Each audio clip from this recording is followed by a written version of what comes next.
जय गुरुदेव, जय माँ गायत्री। सभी को मेरा प्रणाम। पिछले कई वीडियो में हमने जाना था माता जी के बचपन की कहानी और माता जी से जुड़ी हुई बहुत सारी रोचक कथाएं।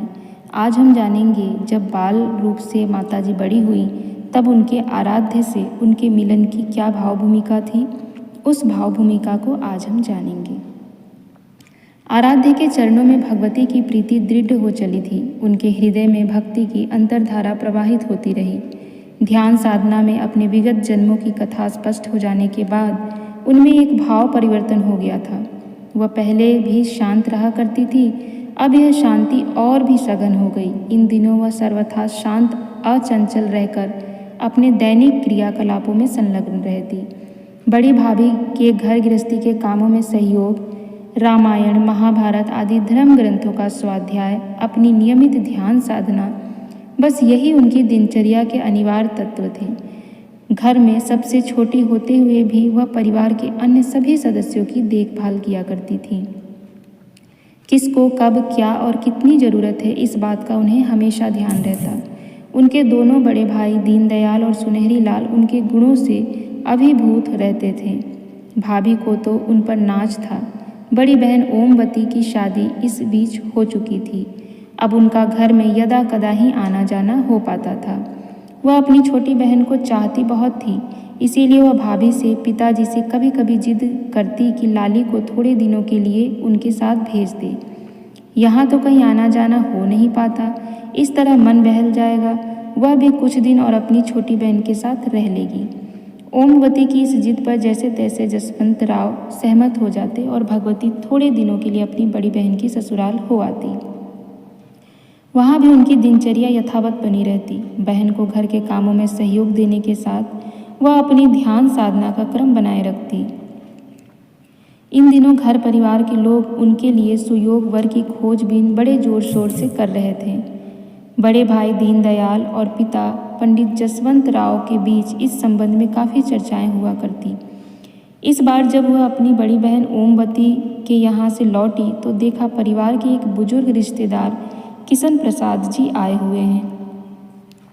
यह रिश्ते में पंडित जसवंत राव के मामा लगते थे। वे इस समय किसी वर की चर्चा कर रहे थे। पंडित जसवंत राव एवं उनके बड़े बेटे दीनदयाल बड़े धीरज और उत्सुकता से उनकी बातें सुन रहे थे। उनकी बातों के कुछ शब्द भगवती के कानों में भी पड़े। वह कह रहे थे, जसवंत, मैं तो कहता हूँ कि ऐसा लड़का कहीं भी दुनिया भर में खोजने से नहीं मिलेगा। वे लोग आवलखेड़ा के रहने वाले हैं। आसपास के गांव में उनकी बड़ी जमींदारी है, खानदानी रईस हैं। इन बातों के बीच में जसवंत राव ने टोका, आपने उन्हें मेरे बारे में सब कुछ सही सही बता दिया कि नहीं? प्रश्न के उत्तर में किशन प्रसाद कहने लगे, इसमें छिपाने की क्या बात है? मेरी लड़के के बड़े भाई राम प्रसाद से बात हुई। मैंने उनसे कह दिया कि जसवंत राव के पुरखे अहमदपुर खैर अलीगढ़ के रहने वाले थे। वहीं उनका अपना घर और खेती थी। परदादा के ज़माने में 12 जोत की जमींदारी थी। परिवार का बड़ा नाम था। लेकिन तुम्हारे पिता श्री प्रसादी लाल शर्मा के ज़माने की बात बिगड़ गई। किसानों की खराब हालत के कारण प्रसादी लाल जी ने लगान लिया नहीं और धीरे धीरे जमींदारी जाती रही। किशन प्रसाद की इन बातों को सभी लोग बड़े ध्यान से सुन रहे थे। वह बता रहे थे, मैंने राम प्रसाद को यह भी बता दिया कि तुम लोग 4 भाई हो, जसवंत शर्मा, बलवंत शर्मा, रामदयाल शर्मा और वासुदेव प्रसाद। इन 4 भाइयों के बीच एक बहन है, रामश्री, जो अब अपने घर परिवार की है। किशन प्रसाद की बातों का सिलसिला अपने पूरे वेग में था। अपनी बातों में वे शायद यह भी भूल चुके थे कि सभी लोग लड़के के बारे में जानने के लिए उत्सुक हैं।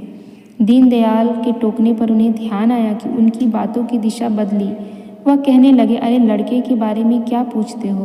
पंडित रूप किशोर शर्मा का बेटा है। अब पंडित रूप किशोर के नाम को तो आसपास के इलाके में सभी जानते हैं। उनके इस सुपुत्र का नाम श्री राम है। तपस्या, साधना, पढ़ाई लिखाई सब में अव्वल है। पहले कुछ दिन उसने यही आगरा में रहकर सैनिक अखबार में काम किया। आजकल मथुरा में रहकर खुद की पत्रिका निकालते हैं। बस काल देवता ने उनकी पहली पत्नी को उठा लिया। उसके 3 बच्चे हैं, ओम प्रकाश, दयावती और श्रद्धा। पर अपनी लाली को इतनी गुणी है कि सब कुछ बड़ी आसानी से संभाल लेगी। किशन प्रसाद की इन बातों कि घर में कई दिनों तक चर्चा होती रही। चिंतन और चर्चा के अनेकों दौर चले।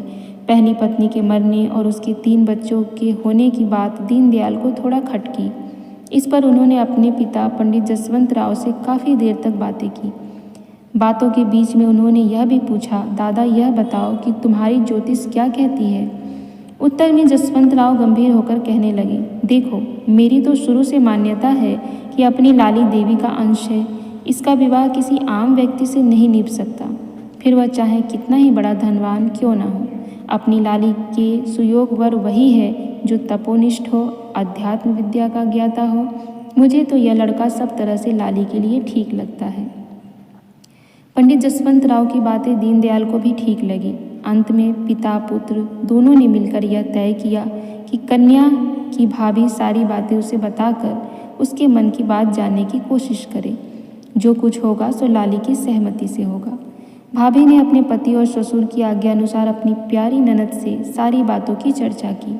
वह सारी बातों को बड़े ही शांत भाव से सुनती रही। बातों की समाप्ति पर उन्होंने एक पल के लिए अपनी अंतश्चेतना को एकाग्र किया। इस एकाग्रता में सत्य उद्भासित हो गया। उन्हें इस बात का आभास हो गया कि इस समय जिनसे उनके विवाह की चर्चा हो रही है, उन्हीं के कार्य में सहयोग के लिए उन्होंने देह धारण की है। उनके पिछले जन्मों में पति और मार्गदर्शक रहे उनके आराध्य ही इस बार उनके पति होने जा रहे हैं। अंतर्मन की इन सारी बातों को उन्होंने गोपनीय ही रखा। प्रत्यक्ष में उन्होंने बस केवल इतना कहा, भाभी दादा से कह देना कि मुझे उनकी सारी बातें स्वीकार है। वे जो कुछ करने जा रहे हैं उसी में मेरे जीवन का कल्याण है। लाली की सहमति व स्वीकृति पाकर सारे परिवार में उत्साह का ज्वार उफन उठा। उल्लास की तरंगे घर के कोने कोने में बिखरने लगी। वर पक्ष के लोगों की सहमति भी आ गई। मंगल परिणय की तैयारियां शुरू होने लगी। फाल्गुन शुक्ल सप्तमी विक्रम संवत 2009 18 फरवरी 1945 का दिन विवाह के लिए निश्चित हुआ। विवाह का दिन तय होने के बाद से पंडित जसवंत राव के मन में खुशियों के साथ एक कसक भी घुल गई। उन्हें ऐसा लगने लगा जैसे कि जगदम्बा पार्वती ने पीहर छोड़कर भगवान भोलेनाथ के साथ जा बसने का संकल्प ले लिया हो। अपनी इस कसक को दिल में लिए जसवंत राव बेटी के विवाह की तैयारी में जुटे रहे। अरेला गांव के ज्वाला प्रसाद इसमें उनके मुख्य सहयोगी बने। उन्हीं के माध्यम से सारी बातें बनी। निश्चित तिथि पर विवाह संपन्न हुआ। विवाह में बहुत सादगी थी। दिखावे प्रदर्शन का तो जैसे कोई नामो निशान भी न था। यह मनुष्यता के सामने जीवन दर्शन को प्रस्तुत करने वाले ऋषि युग्म का मंगल परिणय था। यह तप और श्रद्धा का मिलन था। ज्ञान और भक्ति का अनोखा सामुज्य था। भगवती और श्री राम इस शुभ घड़ी में अपने आदर्श पथ पर एक साथ चलने के लिए संकल्पित हुए थे। अपने आराध्य के चरणों में सामीप्य में भगवती के जीवन का एक सर्वथा नया आयाम उद्घटित हुआ था। माँ का मातृत्व अभिव्यक्त हो रहा था। मातृत्व की सजल भावनाएं अपना स्वरूप और आकार पाने की तैयारी में थी। तो यह थी पूज्य गुरुदेव और माता जी के मिलन की कहानी। उस समय क्या क्या हुआ था इसके आगे जानेंगे जब माता जी अपने ससुराल पहुंची, यानी पूज्य गुरुदेव के घर आई। उसके बाद क्या क्या हुआ, ऐसे ही माता जी से जुड़ी हुई सारी कहानियों को हम आपके साथ साझा करेंगे। यूं ही आप बने रहिएगा और सब कुछ ध्यानपूर्वक सुनिएगा, जिससे हम पुनः एक बार माता जी के बारे में जान सकें। जय गुरुदेव, जय माँ गायत्री। सभी को मेरा प्रणाम।